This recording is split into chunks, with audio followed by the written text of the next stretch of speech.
This shit get crazy, nigga. How the fuck I turn to a star? This shit get crazy, nigga. Who would thought I made it this far? Hey, what it is, what it ain't. This your host with the most, Lil Duwatt, and you are now tuned into the Mercenary podcast. I hope everybody's having a great day. Today is now Wednesday, July 22nd, 2026. I hope everybody had a great morning, great evening, great night, whatever time you're watching this on. I hope everybody's doing good and prospering in life.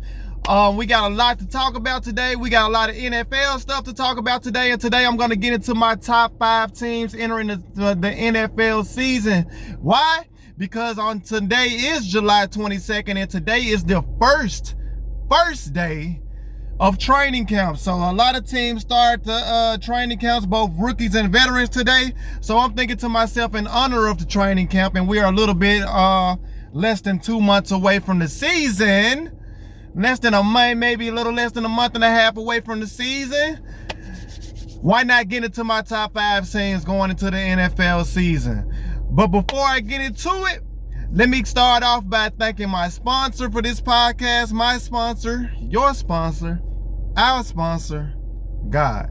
Because without him, we wouldn't be here, I wouldn't be here, and we wouldn't be talking about the things that we are doing today. So shout out to God, shout out to the big God for everything that he does every single day and sponsoring this podcast. So shout out to God, man.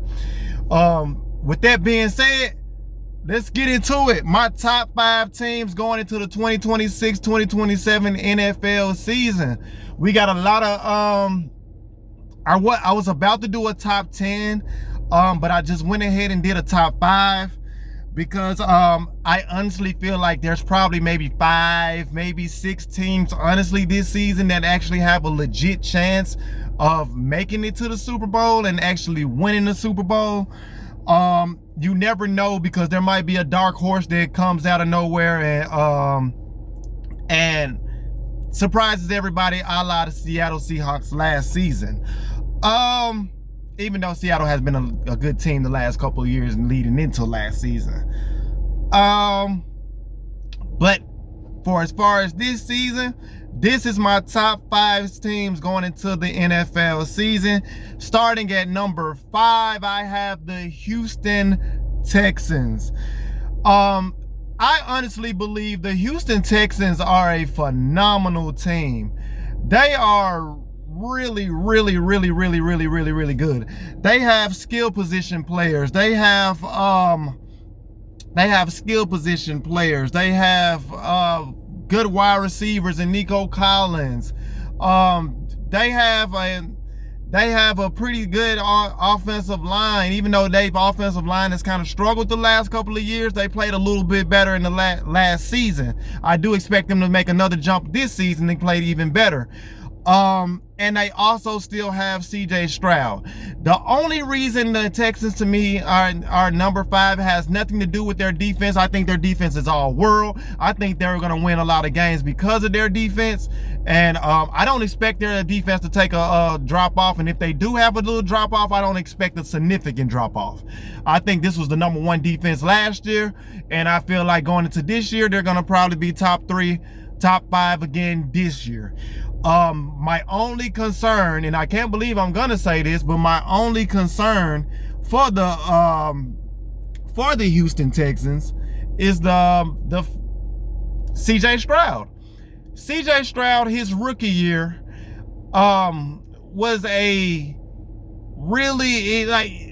looked like he was about to emerge to be he looked like he was on his way to being a possible top 5 quarterback. Had probably the best one of the best rookie seasons we've seen in the last 20 plus years as a quarterback. Maybe even more so, maybe the last 15 plus since Cam Newton got drafted and had his rookie year. He probably had an even better year than that. And then Jaden Daniels came out behind that and took it to an even other level and got to an NFC Championship game. But CJ Stroud from rookie year, from year 2 to year 3, kind of went from here to kind of going here. And I still have a lot of faith in CJ Stroud. I really believe CJ Stroud can still be a top 10 quarterback. I still believe CJ Stroud has a lot of potential. I think CJ Stroud just has to prove that he can not only get back to that rookie form, but be an even better version going forward, and actually proving and showing everybody that he is a franchise quarterback and that he is the face of the Houston Texans moving forward. And I do expect him to play better. I expect him to play well. They've also accepted his fifth year. They've also accepted his fifth-year option. So he's also going to be playing for a new contract and to prove that he's a franchise quarterback. So he's going to have that chip on his shoulder as well. I feel like if CJ Stroud can be significantly better than what he was last year, and it's significantly better than what he was when we last seen him in that playoff game against the New England Patriots, where he threw 4 or 5 interceptions. Is this the same guy? It just looked almost like a shell of himself from a couple years ago. But I do believe he's going to be better. I do think if he does play better, and which I do believe he will be playing better, I honestly can see the Houston Texans making a run at the AFC Championship game and maybe even a run to the Super Bowl, without a doubt. Which leads me to my number 4 team. Sticking with the AFC, my number 4 team is actually the Baltimore Ravens. Now, the Baltimore Ravens did not make the playoffs last year. They was kind of nicked up a little bit. Lamar Jackson for sure was nicked up last year. I still feel like the Baltimore Ravens are a Super Bowl caliber team. I know we've said that the last 3 years, and they've shown that their ceiling is definitely AFC Championship game, Super Bowl potential. Especially with me being Lamar Jackson, to me being a top 2, top 3 quarterback in the world. I think he's without a doubt. I know he's one of the best quarterbacks in the world. I always knew he was going to have this type of potential since he came out back in 2018. The only reason I have the Baltimore Ravens at number 4 is while I feel like they could be favorites in the AFC, they still have to prove it, because we've gotten to the point where with the Baltimore Ravens that it's almost like we don't really care about what you're doing on regular season. We want to see what you do in the playoffs. And we also want to see, can Lamar Jackson and company stay healthy as well. Especially Lamar Jackson, because he's the head of the snake. He's the engine to the car. There's no quarterback in the NFL that does more than Lamar Jackson. Not Josh Allen, not Joe Burrow, not Patrick Mahomes, nobody. He is the offense for that team. He is both passing and running the ball. He is the straw that steers that drink in Baltimore. I do believe if they stay healthy, I do believe they have a pretty good team. I think their defense kind of was a little hurt, but they also didn't have it wasn't that they were just totally hurt on defense. They also didn't play well on defense last year. But if they can play to at least top 10 level, at least top 10, top 12 level defense next year, and their offense stays healthy and take another jump, I would not be surprised at all if we see the Baltimore Ravens in the AFC Championship game coming up this season, possibly, hopefully, to the Super Bowl. We'll see. We'll see. Lamar Jackson's a 2-time MVP. Probably, in my opinion, should have been a 3-time MVP, even though Josh Allen had a great year that year. Lamar Jackson throwing 40-plus touchdowns and less than 7 interceptions, and having 4,000 yards and nearly 700 rushing yards, and they're the best record in the AFC, and still not winning MVP was crazy to me. Even though Josh Allen had an amazing year, because nobody expected them to get there. I kind of thought that was going to be there, but we'll see. We'll see. But speaking of that leads into my number 3 team, the Buffalo Bills.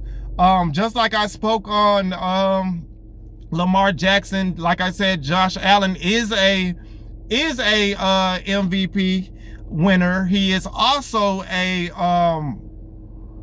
top 2, top 3 quarterback. Some people say he's number 1. I think he's top 2, top 3.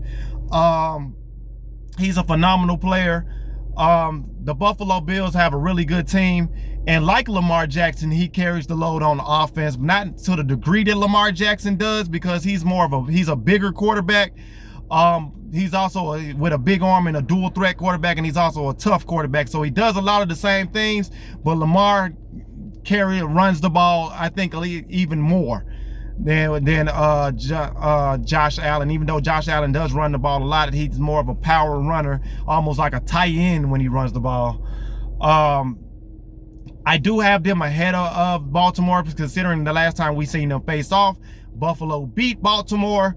But just like with Baltimore, the same thing with Josh Allen and same thing with Buffalo, we've gotten to the point that we don't care about what they do in the regular season. We want to see what they can do in the playoffs. And for the most part, Josh Allen is normally a phenomenal quarterback in the playoffs. He steps his game up from if he goes from a top 5 quarterback to, when he gets to the playoffs, he plays up to his potential as a top 2 quarterback. So that's exactly what you want from the quarterback position. I'm more so with the Buffalo Bills. I'm only focused on the others. And when I mean the others, I mean the skill positions, the wide receivers, the offensive linemen, the defense. Everybody else around Josh Allen has to step up to me. They also have a new head coach, just like the Baltimore Ravens. They have a new head coach, and Joe Brady, who was also their offensive coordinator last season. So obviously it's not too much of a turnover. Firing Doug Marrone last night was kind of shocking to a lot of people, because he's probably been the most successful coach the Buffalo Bills have had in recent memory. But that's the pressure, just like in Baltimore with John Harbaugh getting fired and now Jesse Minter taking over in Baltimore. And the same things for those two franchises, while I have them 4-3 respectively. They kind of have a lot of the same issues, a lot of the same pressures, 2 top 5 quarterbacks and two top 3 quarterbacks and 2 new head coaches, but a lot of expectations on both teams. The only reason I give Buffalo the edge over Baltimore is because, like I said, they have beaten them in the previously, and because they, unlike Baltimore, they actually have some offensive. They actually have some of the, I'm trying to think of the word, y'all. They actually have more of the same offensive terminology that they had last year, with Joe Brady just going from offensive coordinator to head coach. So it's not too much of a difference from last year to this year. It might be some different terminology. It might be some different things that Joe Brady wants to add that Doug didn't have last season or previously going into this year, compared to Jesse Minter, who wasn't with the Baltimore Ravens last year coming into this year. So that's why I have them. But like, they're in the same boat. I have them top 3. I do believe they have a chance to make it to the Super Bowl. We'll see. They have an MVP caliber quarterback, but as of right now, they are number 3. Not top 2, top 3. Give it to me, my number 2. My number 2 team coming into the NFL season. Believe it or not, my number 2 team coming into the NFL season is actually the reigning defending Super Bowl champion Seattle Seahawks. Why they're number 2 and not number 1? Let me get into it.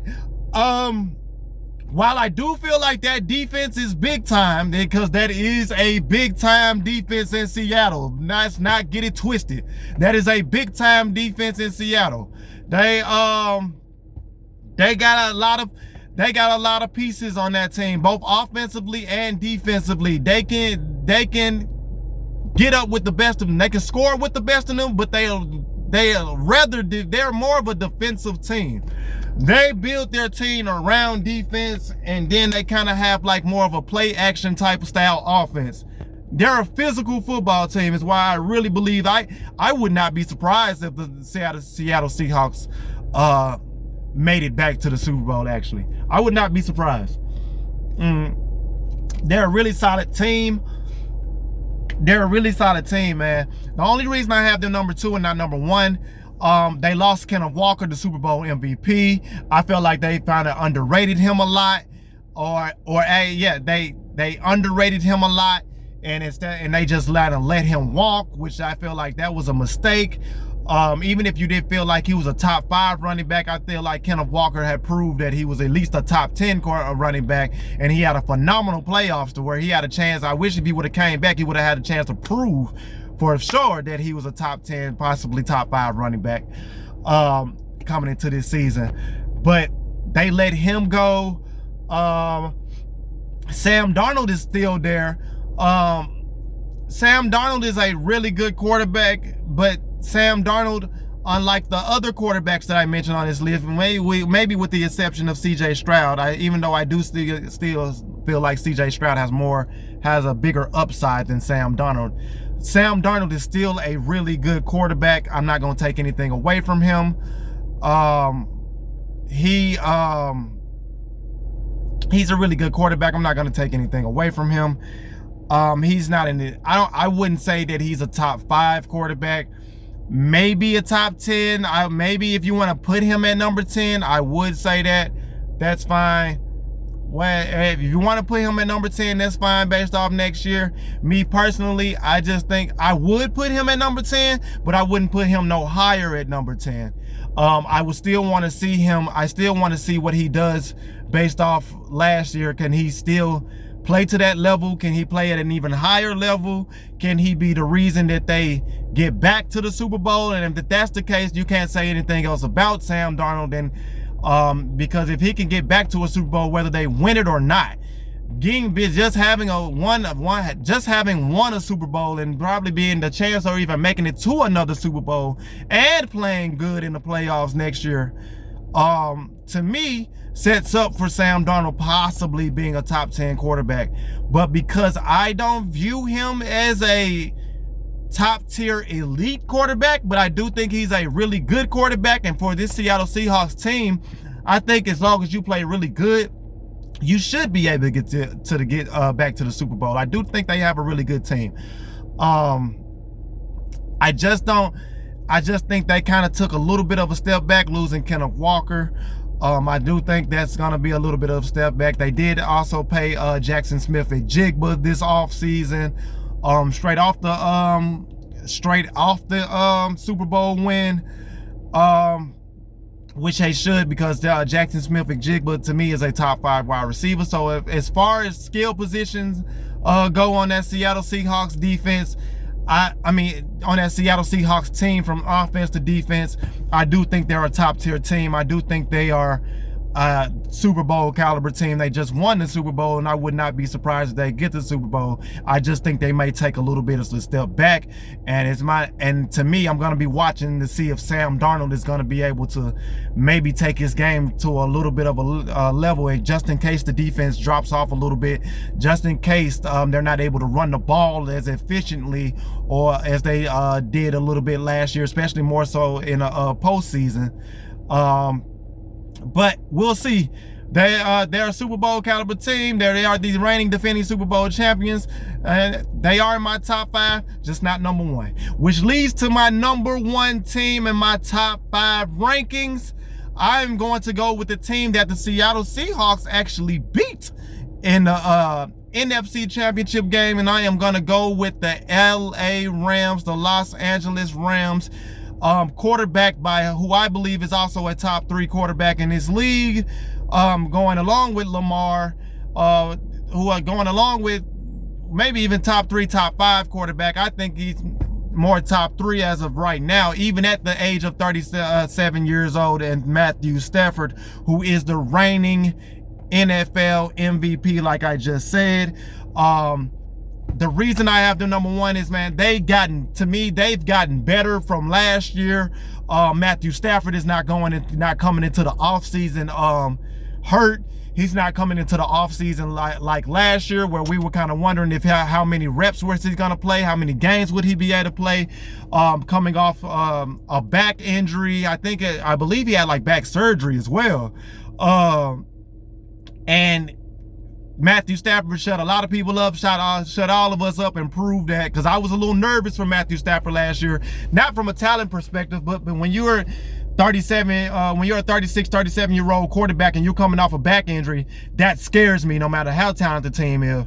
But he came out and he does what Matthew Stafford has always done from Detroit from his time in Detroit all the way to his time now with the Los Angeles Rams. And that is proof why he is a Hall of Fame caliber quarterback. He has the Super Bowl. All he needed was the MVP. And last year he did what a lot of people didn't think he was going to do because of the back injury questions that we had around him, and that is actually win NFL MVP. He threw 46 touchdowns, ladies and gentlemen. He threw 46 touchdowns last year.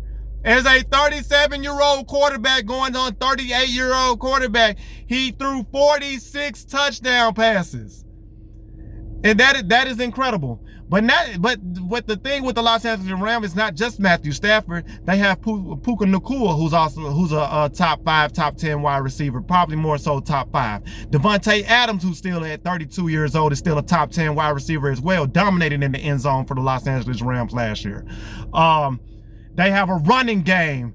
They have a really good offensive line. That defense has gotten better. They added Trent McDuffie, an all-pro corner from the Kansas City Chiefs last year. In this offseason. And they also, in case you've been sleeping, if you haven't noticed, they added the reigning defending defensive player of the year, future first ballot Hall of Famer, Myles Garrett, to this team in a stunning trade. And by the way, Myles Garrett he didn't do anything last year. All he did was set the NFL record for sacks last year. And you're bringing that over to an already really good defense? Oh, and by the way, there's a probability, there's a really good probability that they're also going to be preparing to bring back Aaron Donald as well. Aaron Donald is about 34, 35 years old. He retired 2 years ago, and after 10 years in the league, former Defensive Player of the Year, Super Bowl champion, one of the all-time greatest defensive players, maybe not even just defensive players, just players period, that we've seen in NFL history.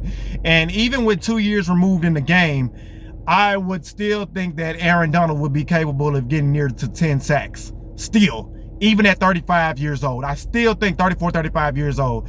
Aaron Donald is a generational talent. Physically, I think him getting in shape, the talent is not going to go anywhere, even if it kind of goes down a little bit.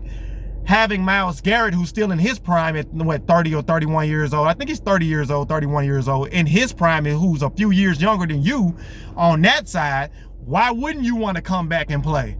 He has not officially said that he's coming back to play, but a couple weeks ago, Aaron Donald was seen in the Los Angeles Ram at the Los Angeles Ram training facility training, and Aaron Donald ain't finna just come back training in the middle of July if you ain't finna come back and play some football for at least 1 year and try to win a ring on this team, in which I really believe this team has a really strong chance of winning. They came this close to making it to the Super Bowl last year.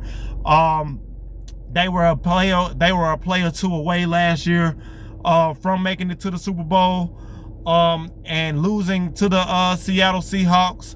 I do believe that they've at first, before they got to Trent McDuffie and Myles Garrett, I thought that they were coming into this season, they were like this. But when you get Trent McDuffie, I felt them a little bit right here, especially with Seattle kind of losing Kenneth Walker a little bit. They kind of came down here. And then you add Myles Garrett. To me, that sends them here.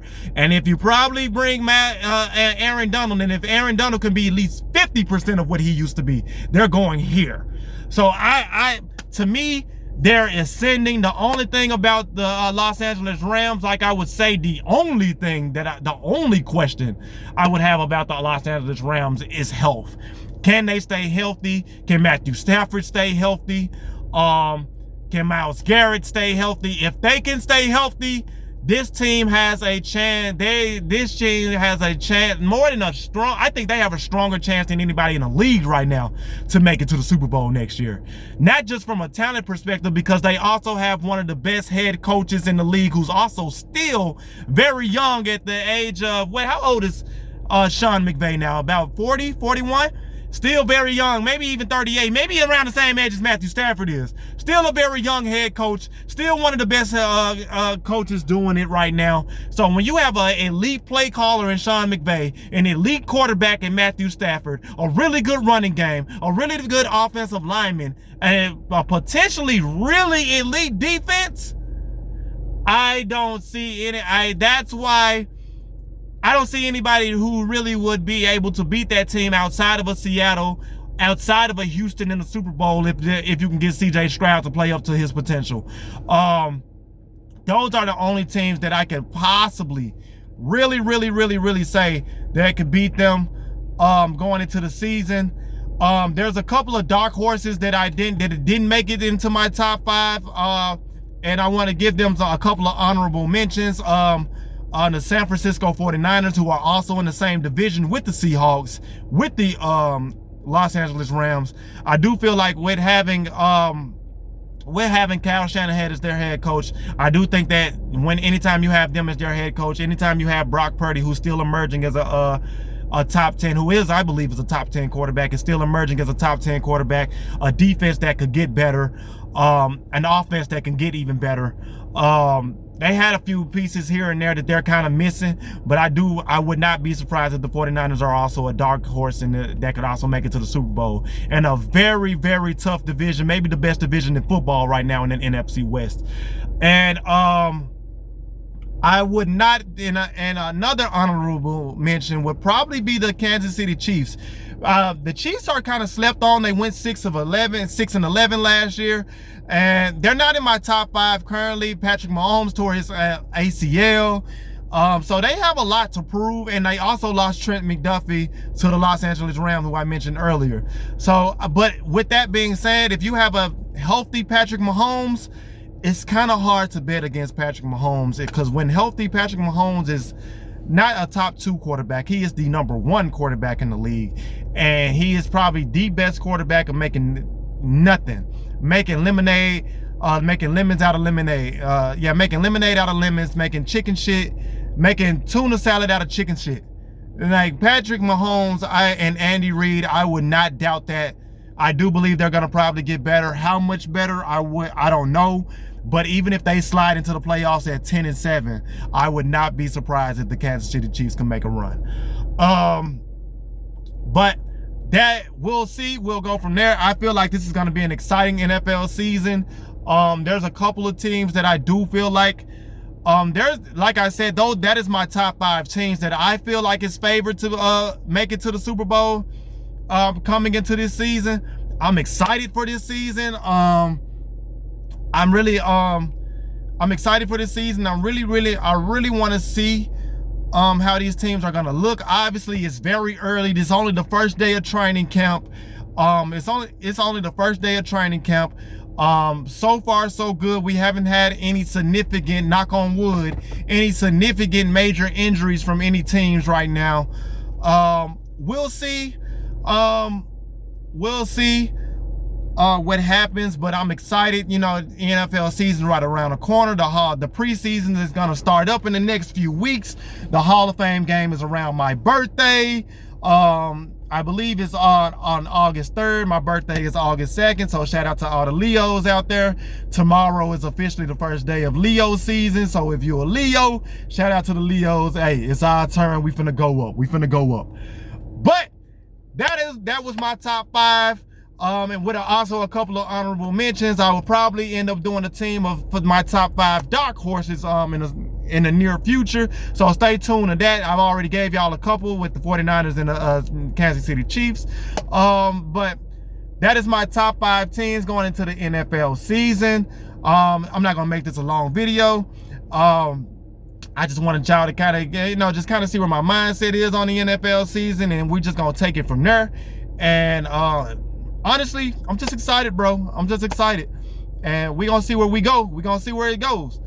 But before I end this podcast, before I end this podcast, I got to always start and end my podcast the exact same way. And that's by giving thanks to my sponsor, your sponsor, our sponsor, God, because without him, none of this would be possible. I wouldn't be here, you wouldn't be here, and we wouldn't be talking about the things we are talking about, doing the things that we are doing, and everything that we have going on to life. We wouldn't be here without God. So shout out to the big God.